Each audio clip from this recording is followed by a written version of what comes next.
Hoje nós vamos falar sobre algo que eu achei muito instigante. É sobre quem fez a primeira cura online. O que será que isso tem a ver conosco hoje? Vamos descobrir? Então, inicialmente, vamos ver o que é cura. Peguei do Google, né? A palavra latina cura quer dizer cuidado. Chegou ao português precisamente como cura. O conceito refere-se ao ato e ao resultado de curar, fazer com que uma pessoa ferida ou doente recupere sua saúde. A cura, dessa maneira, é o processo de restauração da saúde. Para alcançar essa restauração do equilíbrio orgânico, o paciente deve ser submetido a um tratamento que possa ser desenvolvido de diferentes maneiras, de acordo com a doença ou a condição em questão. Então, aqui, né, pelos dizeres, a gente já vê que é a cura do corpo. Mas existe outro tipo de cura. É a cura sobrenatural. É a cura do nosso corpo, alma e espírito. Lembra que já várias vezes eu falo, mas não canso de repetir, que nós somos um espírito, possuímos uma alma, que é a sede das emoções, vontade e mente, e habitamos num corpo. Então, nós somos 3 em 1, mas isso só para, né, um modelo que explica, mas é tudo junto e misturado. E aí nós vamos ver o que cura tem a ver com o cristianismo, o que cura tem a ver conosco, o que cura tem a ver com Jesus, o que Jesus veio fazer. Então, vamos aqui, olha, quem que era Jesus? Olha, vamos ler o que está aqui em Lucas 4, 18 e 19. O Espírito do Senhor é sobre mim, pois que me ungiu para evangelizar os pobres. Enviou-me a curar os quebrantados de coração, a pregar liberdade aos cativos e restauração da vista aos cegos, a pôr em liberdade os oprimidos, a anunciar o ano aceitável do Senhor. Qual é o contexto aqui? Jesus entrou na sinagoga, pediu o livro de Isaías, abriu e leu aonde estava a respeito dele e falou assim: hoje se cumpriu essa palavra diante dos vossos olhos. Então Jesus, o Filho de Deus, se manifestou em carne e aqui, né, ele está dizendo aqui ele veio, né? Então ele veio para curar os quebrantados de coração. Então, você veja que nessa frase a gente já vê algo para além da saúde, que foi a definição, né, que eu achei lá no Dr. Google. Aqui ele está falando de uma cura mais abrangente, cura da alma, cura do espírito, né, porque a alma está ligada sempre ao coração, às emoções, à vontade, à mente. Né? Então, esse foi o chamado de Jesus, né? Ele veio para anunciar o reino, esse anunciar o ano aceitável do Senhor é o reino. Para quê? Para que a glória de Deus seja manifesta na terra. Então, nós existimos para o louvor da glória de Deus. E para que Deus seja louvado, ele poderia fazer isso sozinho, ele não depende, ele não precisa de nós, mas ele quis ter esse relacionamento conosco, ele quis que nós partilhássemos da missão dele. Então, em vez de, né, fazer uma coisa mirabolante, ele podia, né, colocar um chip em cada um, né, colocar lá na mente de cada um o que ele queria, mas não, ele enviou seu filho Jesus em carne e osso para viver conosco, para nos dar a realidade do que é, né, o ser humano no corpo, na alma e no espírito. Então é algo extraordinário, tremendo. Aqui então né, dois versículos que fala de parte da missão de Jesus. Então, ele veio para curar. E ele praticava isso, ele não só falava, mas ele praticava. Olha, os evangelhos são cheios dessa prática de Jesus, dessa cura, tantos e tantos milagres são relatados na Bíblia. Eu trouxe aqui poucos versículos.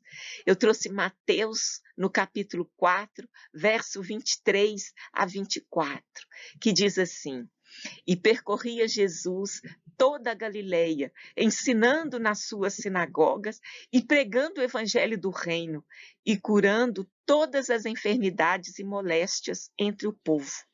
E a sua fama correu por toda a Síria, e traziam-lhe todos os que padeciam, acometidos de várias enfermidades e tormentos, os endemoniados, os lunáticos, os paralíticos, e ele os curava. Então, aqui nesse versículo também está colocando com mais amplitude. Ele curava todas as enfermidades e moléstias entre o povo. E essas pessoas acometidas de várias enfermidades e tormentos e moléstias, ele expulsava os demônios também, ele trazia a razão àqueles lunáticos, ele fazia os paralíticos andar, ele curava todos que o procuravam. Então é algo extraordinário, porque Jesus praticou, ele deixou o exemplo, ele não só falava, mas ele praticava. Então, Jesus curava. E olha, eu vou trazer uma memória aqui na minha própria história. Eu recebi um ensino dizendo que para Jesus curar, a pessoa tinha que aceitar Jesus primeiro. E eu aceitei esse ensino durante muito tempo, mas a Bíblia está lá para ser descortinada. Mesmo que a gente receba um ensino errado, o Espírito Santo nos traz a revelação correta através, né, dessa comunhão com Jesus, através de ler a palavra, de orar, de buscar, de estar em intimidade com Deus, de estar na igreja, congregando com os irmãos, porque aí um vai te exortar, vai te explicar, vai te falar. Então, a gente cresce tanto individualmente, buscando a Bíblia, quanto coletivamente no meio da igreja, em comunhão uns com os outros. Então, é tão importante isso, e mesmo que haja ensino errado, mas o Espírito Santo vai conduzir ao ensino certo. É o que aconteceu comigo. Depois, lendo a mesma Bíblia, eu descobri, olha, está escrito aqui, ele ensinava, pregava o evangelho e curava todas as enfermidades e moléstias entre o povo. Então, ele curava, ele não esperava a pessoa vir. Tem até aquele caso que ele curou e as pessoas nem voltaram para agradecer, mas ele não foi lá e tirou a cura porque as pessoas não foram gratas. Então, assim, Jesus é a materialização de Deus, do amor de Deus, da bondade de Deus, da justiça de Deus, do poder de Deus. Então, é tremendo a gente, né, passear pela palavra, meditar sobre ela, conhecer a palavra, conhecer Jesus, porque a palavra é Jesus mesmo, porque lembra que João falou, e o verbo se fez carne e habitou entre nós. Nós já vimos, o verbo é o que dá sentido à frase, é o que dá sentido à palavra, e ele habitou entre nós e vimos a sua graça. Então, assim, é extraordinário. E aqui um outro versículo do Evangelho de Lucas, no capítulo 5, que nele eu encontrei a resposta, como é que Jesus fazia? Então vamos ler. E aconteceu que, num daqueles dias, estava ensinando e estavam ali assentados fariseus e doutores da lei, que tinham vindo de todas as aldeias da Galileia e da Judeia e de Jerusalém. e a virtude do Senhor estava ali para os curar. Olha que coisa extraordinária. Então, os fariseus, aqueles que preservavam a palavra, né? Porque Deus teve um plano desde antes da fundação do mundo até os nossos dias. E os fariseus cumpriram esse plano, porque eles cuidavam de manter a palavra, eles divulgavam a palavra, eles copiavam a palavra, doutores da lei, aqueles que ensinavam. Então, como é que Jesus fazia? Era pela virtude do Senhor, a virtude, o poder sobrenatural do Espírito Santo de Deus estava sobre Jesus. Lembra que ele foi batizado e desceu a virtude de Deus sobre ele e falou: eis o meu filho amado em quem me comprazo. Então o poder do Espírito Santo se derramou sobre Jesus sem medida. Então é este poder extraordinário, essa virtude, essa graça, esse sobrenatural estava ali para os curar. E Jesus, o que ele fez? Ele recebeu esse poder e ficou com ele? Não. Ele passou adiante, ele passou para os discípulos e ele falou: assim como o Pai me enviou, eu vos envio a vós. Então a grande comissão, que foi a incumbência que Jesus deu para nós, ele recebeu e ele passou adiante. Olha só o que Jesus fez ao convocar os seus discípulos. Está lá escrito em Lucas, capítulo 9, verso 1 e 2. Diz assim: e convocando seus 12 discípulos, deu-lhes virtude e poder sobre todos os demônios para curarem enfermidades. Enviou-os a pregar o reino de Deus e a curar os enfermos. Então, foi um poder sobrenatural que estava sobre Jesus. Mas ele transferiu esse poder quando ele morreu no nosso lugar, que ele permitiu que nós nos conectássemos a Deus novamente, depois que ele ressuscitou, que ele venceu a morte, e no dia de Pentecostes, ele soprou o Espírito Santo sobre nós, dizendo, né, receba o Espírito Santo. Nós, até o dia de hoje, depois daquele dia de Pentecostes, temos recebido o Espírito Santo de Deus, através da nossa fé, da nossa confissão em Jesus Cristo, quando a gente crê nele, que ele é o Filho de Deus, que ele morreu, ressuscitou, está sentado de Deus, à direita de Deus Pai, de onde há de vir a julgar os vivos e os mortos. Nós recebemos o Espírito Santo. E aí, o Espírito Santo vem fazer morada em nós. Então, Jesus transmitiu esse poder para nós. Ele convocou os 12 e ele os enviou ainda ali, naquele tempo, enquanto ele ainda estava vivo, para pegar o reino e curar os enfermos. E eles, quando voltaram, relataram que eles tinham feito muitas curas, né? Eles tinham expulsado demônios, eles tinham operado e viram que maravilhas o Espírito Santo tinha feito através dele. Quanto mais depois que Jesus ressuscitou, que o Espírito Santo veio fazer morada em nós. Então Jesus, na sua grande comissão, onde ele disse: ide, pregai o evangelho a toda criatura, a todos os povos, a partir da Judéia, Samaria e os confins da terra, e ensinando-os a guardar tudo aquilo que ele nos ensinou. Ele ensinou o que? Ele ensinou isso, a pregar o reino e a curar enfermos. E outra que ele falou: não deixarei vocês sós, eis que estarei convosco até até os confins da terra. Então, Jesus está conosco. E, através do Espírito Santo, nós recebemos autoridade, porque está escrito: toda autoridade me foi dada no céu e na terra. E aí ele fala: eu vos envio como o Pai me enviou. E o Senhor, então, convocou os discípulos, transferiu a eles o poder de pregar o reino de Deus e curar enfermos. Então, isso vale para nós hoje. E é isso que eu quero me debruçar nesse tempo aqui, sobre este milagre de Jesus, que está relatado em Lucas, do capítulo 1 ao 10. Nós vamos ler os 4 primeiros aqui.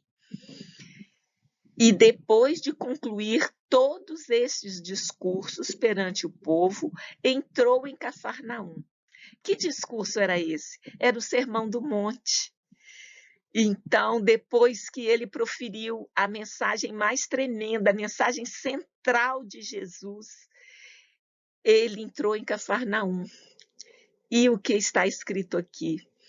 E o servo de um certo centurião, a quem muito estimava, estava doente e moribundo. Então, o que é o centurião? Centurião é um soldado romano. Vocês sabem que Israel estava sob o domínio dos romanos. Então, esse soldado, ele era um chefe soldado, né? Eu não sei se era sargento, tenente, coronel, mas ele tinha soldados à sua ordem. E ele, olha para você ver, você já vê aqui detalhes do caráter dele. Ele estimava muito o servo. Então, não era aquela pessoa que maltratava, tratava mal, humilhava e fazia todo o mal por servo. Não, aqui está dizendo que ele muito estimava. E ele estava preocupado com a saúde, o servo estava doente, moribundo. Então, o que ele fez? Ele, quando ouviu falar de Jesus, ele creu que estava ali diante de uma pessoa poderosa. Ele fez o quê?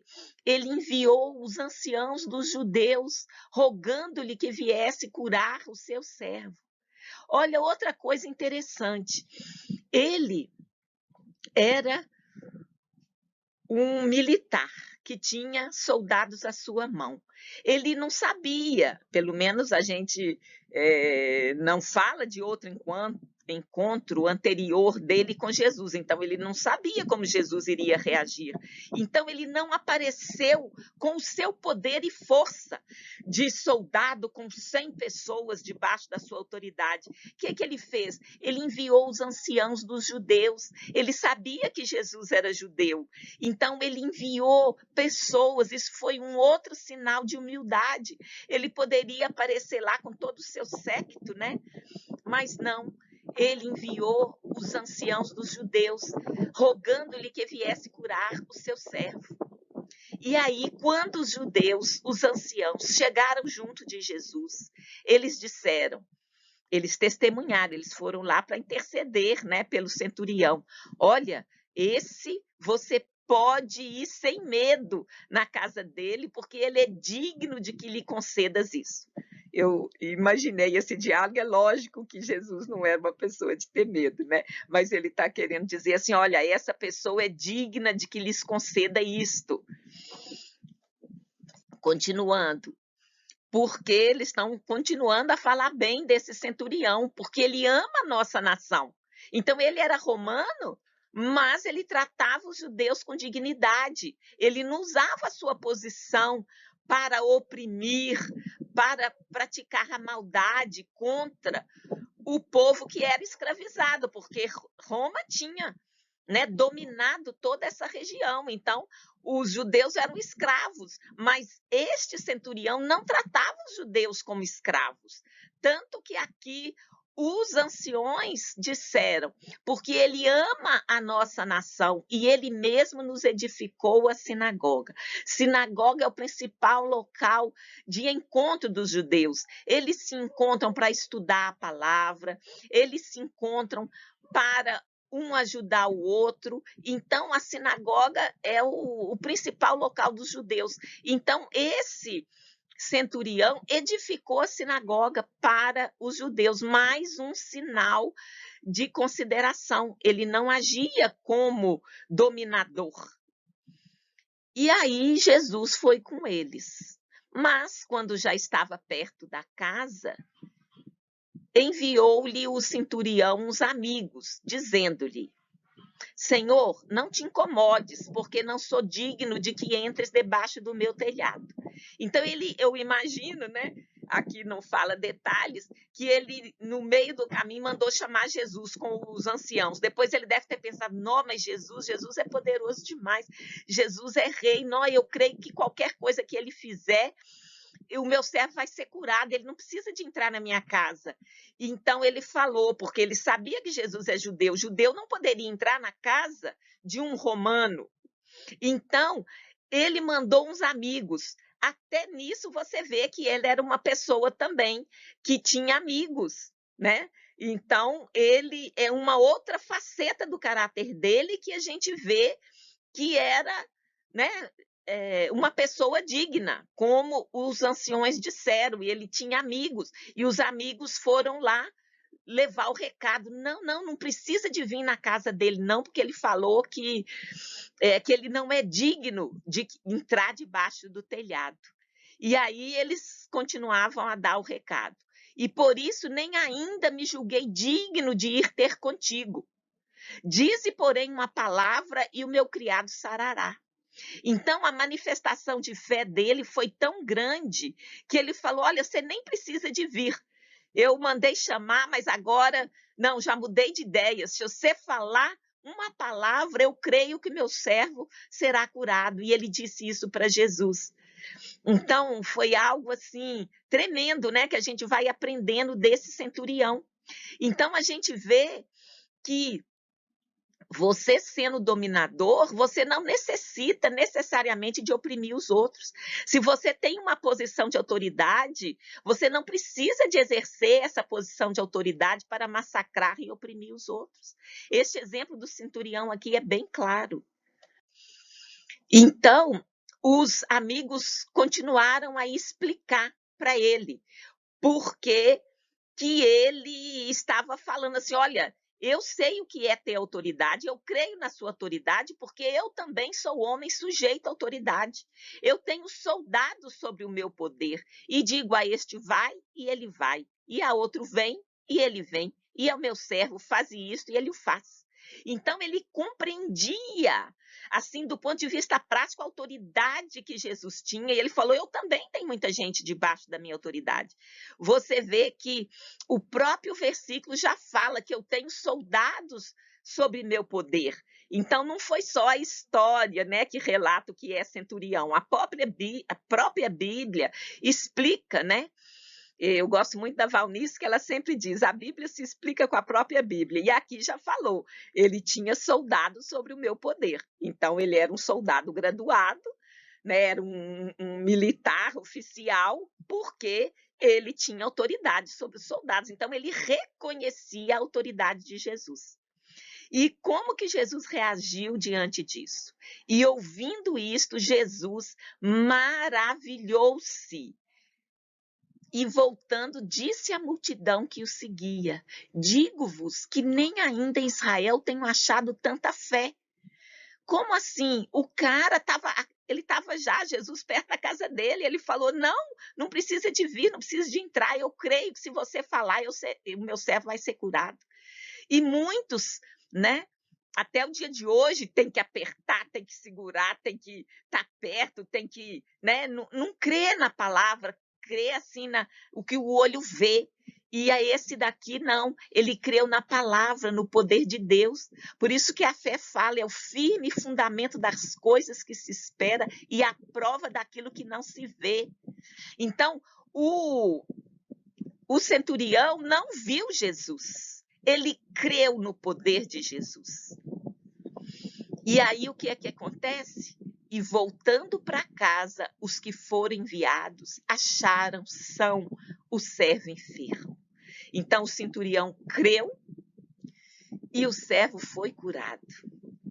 Então, vamos ver aqui o que Mateus relata sobre isto, que eu quis pegar outra passagem que fala sobre isso. É Mateus capítulo 8, verso 5 a 13. E Jesus lhe disse, eu só peguei o 7, o 8 e o 13. Eu irei e lhe darei saúde. Então, Jesus tinha disposição de ir curar as pessoas. Ele, né, como a gente viu antes nos outros versículos de Mateus, ele curava todos. E aí, o centurião que mandou os judeus, depois mandou os amigos, falando, não precisa dele entrar na minha casa não, que eu não sou digno de que entre debaixo do meu teto. Mas diz somente uma palavra e o meu criado há de sarar. Então, eu gosto de pegar duas passagens, porque está escrito, pela boca de 2 ou 3 testemunhas, toda palavra será estabelecida. Então, Lucas relatou no Evangelho esta passagem, Mateus está relatando aqui também. Então, no verso 13, então disse Jesus ao centurião, vai, e como crestes, te seja feito. Então, ele creu na autoridade, no poder, na palavra de Jesus. E o que aconteceu? Naquela mesma hora, o seu criado sarou. Então, qual que é o título da mensagem de hoje? Não é a primeira cura online? Então, Jesus não teve que ir lá tocar. Ele tocou várias pessoas. Ele fez milagres extraordinários. Inclusive, ele tocou o leproso. Ele podia só falar, mas ele tocou para mostrar para as pessoas que ele não tinha esse preconceito. Então, cada milagre de Jesus tem algo extraordinário. E esse, ele não encostou, ele não chegou lá, ele não viu, ele não ficou no mesmo ambiente que o servo estava. Ele pronunciou a palavra e na mesma hora o seu criado sarou. Então, é algo extraordinário. O poder de Deus. Então, o que eu quero trazer aqui? Essa reflexão. É porque, gente, nós estamos aqui no meio da pandemia e muitos, às vezes, estão achando que, nossa, a igreja está parada, a igreja, nós não estamos encontrando, como é que a gente vai fazer? Não, gente, o poder de Deus não tem limitação, o poder de Deus está aí para que nós possamos manifestar a glória de Deus através das nossas vidas. Então, hoje, você pode, a igreja pode chamar a cura sobre uma pessoa através do poder do Espírito Santo de Deus. Aquele poder que foi derramado sobre Jesus após o batismo. Quando o Pai falou, eis o meu filho amado, nele eu me comprazo. A virtude do alto que foi derramado sobre ele, mas o que ele fez? Ele enviou os seus discípulos e ele morreu e venceu a morte, ressuscitou e soprou o Espírito Santo que veio sobre nós, então nós podemos manifestar esse poder no dia de hoje. Então a igreja não está parada, a igreja está realizando, são muitos os milagres. Então esse foi o primeiro milagre online de Jesus. E agora só para lembrar que Paulo já fazia coisas extraordinárias. Eu trouxe aqui um exemplo para fazer que Deus faz de qualquer jeito, Deus faz presente, Deus faz ausente, Deus faz através de barro, Deus faz através de qualquer coisa. E aqui nós vemos o caso de Paulo, está lá no livro de Atos, capítulo 19, verso 11 e 12, que diz assim, Deus, pelas mãos de Paulo, fazia maravilhas extraordinárias, de sorte que até os lenços e aventais se levavam do seu corpo aos enfermos, e as enfermidades fugiam deles, e os espíritos malignos saíam. Então, não há impedimento para o poder de cura do Espírito Santo. Nesse caso aqui foi levado lenço, avental, objetos, né? Paulo não estava perto, mas os objetos foram levados. Isso é possível ainda. Mas Jesus, que é o maior de todos, ele fez pela palavra, pela voz. Ele declarou a palavra e o servo do centurião foi curado. E Jesus falou, eu já disse que Jesus enviou, né, que Jesus deu a grande comissão, que ele falou que nós não estaríamos sós, que ele estaria conosco até a consumação dos séculos. Então, olha só o que João relatou no Evangelho, no capítulo 14, verso 12. Na verdade, vos digo, que aquele que crê em mim também fará as obras que eu faço, e as fará maiores do que estas, porque eu vou para meu Pai. Então, isso foi antes da ressurreição. Ele ressuscitou e o Espírito Santo depois foi derramado sobre os apóstolos naquele dia de Pentecostes e até o dia de hoje. Quando qualquer pessoa sobre a face da terra acredita que Jesus é o Filho de Deus, que ele morreu, ressuscitou, está à direita de Deus Pai, de onde há de vir a julgar os vivos e os mortos, esta pessoa tem o seu espírito recriado e o Espírito Santo de Deus vem fazer morada em nós e nos capacita a tudo que Jesus transferiu para os seus discípulos e disse que transferiria para nós. Então, gente, esses recursos estão à nossa mão. A igreja não está parada, a igreja nesse tempo de pandemia, olha, os relatos são muitos dos milagres de Deus. Eu vou relatar alguns aqui. Eu acho até que eu já falei em outra oportunidade, mas eu repito, eu acho que é sempre bom repetir, porque é um importante método de aprendizado, né? Tem uma série sobre a vida de Jesus chamada The Chosen. Ela é uma série americana e ela conta a vida de Jesus de uma maneira nunca antes contada. É um Jesus próximo, é um Jesus assim que... Essa série tem tocado milhões de vidas. Tem mais de 270 milhões de pessoas que já baixaram o aplicativo. Baixa de graça, sem precisar nem de pôr o e-mail, nada. E essa série está sendo traduzida em todas as línguas. Já foi nas 13 maiores línguas ao redor do mundo. Porque você sabe que se a gente lê um filme, vê um filme dublado, a gente perde quase 20% daquilo que está acontecendo. E Jesus, ao ser dublado, a sua mensagem, a sua história, a sua vida, tem alcançado milhões e milhões de vidas. Então, é algo extraordinário e começou na pandemia. Outra coisa extraordinária é o avivamento no Irã.